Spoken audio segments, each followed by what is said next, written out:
அடுத்து நம்ம பார்க்க போகிற கொஷின் ஃபிஃப்த் கொஷின் ஒன்றும் இல்லை, வெறும்னே சும்மா ஷார்ட் சர்க்கியூட் தான். இப்போ நீங்கள் ஃபோர்த் கொஷினில் பார்த்தீங்கன்னா சொன்னேன்ல, அந்த ஒயரில் இப்போ அந்த ஃபியூஸ் ஒன்று வரைஞ்சி காட்டுறல, அதில் எப்படி நார்மல் ஒயர் போட்டால் அப்படியே டேரெக்டாக அந்த பல்புக்கு போய்டுன்னு சொன்னேன்ல, அப்படி டேரெக்டாக அனுப்பிடுங்க.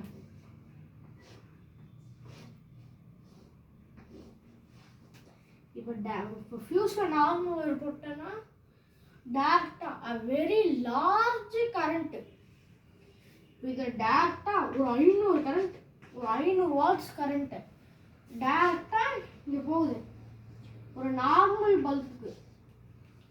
பல்பு வந்து ஃபியூஸ் எதுவும் ஆகாது, அப்படியே உடஞ்சிரும், டேரெக்டாக ரெண்டாக உடஞ்சிரும், இல்லை பீஸ் பீஸாக போயிடும் நல்லா பல்புலாம். அதே தான்.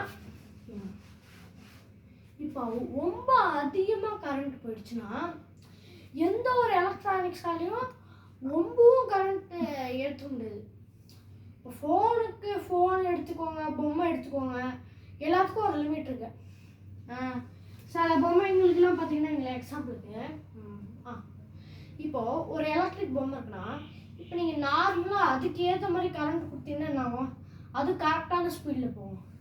ஆனால் சில பொம்மைங்க ஒரு 500 வாட்ஸ் 5000 வாட்ஸ் போட்டிங்கன்னா அது வந்து என்ன ஆகும்னா, இப்போ நீங்கள் ஒரு படம் பார்க்குறீங்கன்னா அந்த படத்தை ஸ்பீடாக பார்த்தா எப்படி இருக்குன்னு சொல்லிட்டு நீங்கள் ப்ளேபேக் ஸ்பீடுக்கு போயிட்டு நீங்கள் என்ன பண்ணுவீங்க, அந்த ஸ்பீடை வந்து 2x 1.5xன்னு மாற்றிங்கள, அந்த மாதிரி 2xையும் தாண்டி 5xக்கு மேலே வரைக்கும் அந்த ஸ்பீடு ஏறிடும். அப்போ என்ன ஆகும்,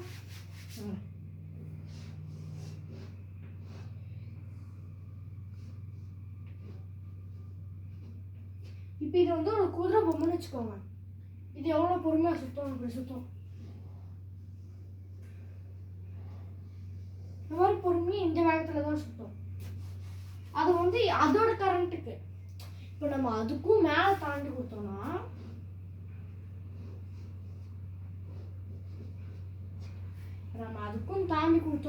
இப்படி சுத்தாது, சுற்றி ஒன்று அது உடஞ்சிரும், இல்லை ஃபுல்லாக ரிப்பேர் ஆகிடும், அவ்வளோதான். 6th கொஸ்டின் வந்து பார்த்தீங்கன்னா எலக்ட்ரோ மேக்னெட். கட் பண்ணல 6th கொஸ்டின் வந்து பார்த்தீங்கன்னா அதில் உங்களுக்கு கொஸ்டின் வாய்ஸாக வேணும்னாலும் உங்களுக்கு நான் அடுத்த வீடியோவில் போகிறேன். இப்போ உங்களுக்கு வந்து எக்ஸாம்பிள் மட்டும் எலக்ட்ரோ மேக்னெட்டுக்கு. இப்போ உங்ககிட்ட ஒரு பேட்டரி இருக்குதுன்னா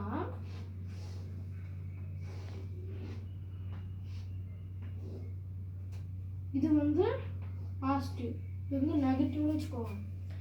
இந்த காப்பர் ஒயர் தெரியுமா, இந்த இன்சுலேட்டட் ஒயர், இந்த நிறைய இடத்துலலாம் இது பிஞ்சிச்சுன்னா போடுவாங்க இன்சுலேட்டர், அந்த மாதிரி ஒரு இன்சுலேட்டர் ஒயரை எடுத்து இப்படி ஒன்று போட்டுக்கோங்க.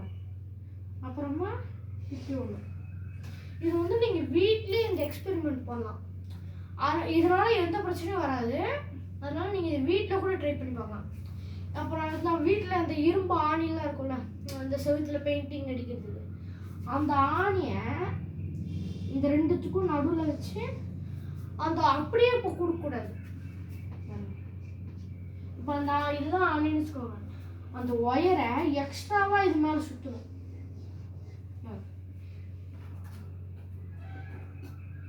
இப்போ இது ஒரு ஒயர்னா இது ஒரு ஆணின்னு வச்சுக்கோங்க. இந்த ஆணியில் அப்படியே வைக்கக்கூடாது, அந்த ஆணியை சுற்றி அந்த ஒயரை சுற்றணும். ஆனால் அந்த இன்சுலேட்டட் ஒயரில் வந்து அது வெறும்னே மெட்டலாக இருக்கணும். அந்த மேலே பிளாஸ்டிக் பேரியர்லாம் போட்டிருப்பாங்களா, அதெல்லாம் தேவையில்லை, எந்த பிரச்சனையும் வராது. அப்படி போட்ட உடனே இப்போ இதுலேயும் கரண்ட் பாஸ் ஆகும்போது கீழே ஏதாவது குட்டி குட்டி பின்னு அந்த மாதிரிலாம் இருக்கும்ல, அதெல்லாம் வச்சுன்னா ஒட்டிக்கும். சரி காய்ஸ், மறக்காமல் லைக் ஷேர் அண்ட் சப்ஸ்கிரைப் பண்ணிவிடுங்க. உங்களுக்கு பிடிச்சிருந்தா மற்றவங்களுக்கும் அப்படி ஷேர் பண்ணிவிடுங்க, அவங்ககிட்டயும் சப்ஸ்கிரைப் பண்ண சொல்லிவிடுங்க. தேங்க்யூ. நெக்ஸ்ட் வீடியோவில் நான் அந்த ரைட்டிங் எக்ஸாம்பிளாக போட்டு விட்றேன். பாய்.